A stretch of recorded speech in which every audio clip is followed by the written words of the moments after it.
એક કપડું મેલું થયેલું હોય ને એને ધોવું હોય તો કેટલી મહેનત કરવી પડે.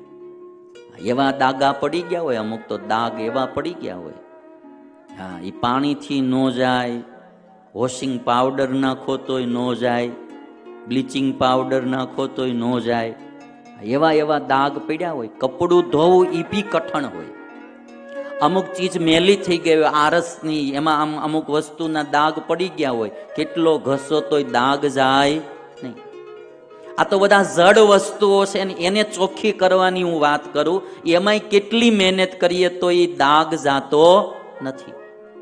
તો જે આત્મા છે એ જન્મો જન્મથી મોળા સંસ્કાર પાડતો આવ્યો હોય, જન્મો જન્મથી.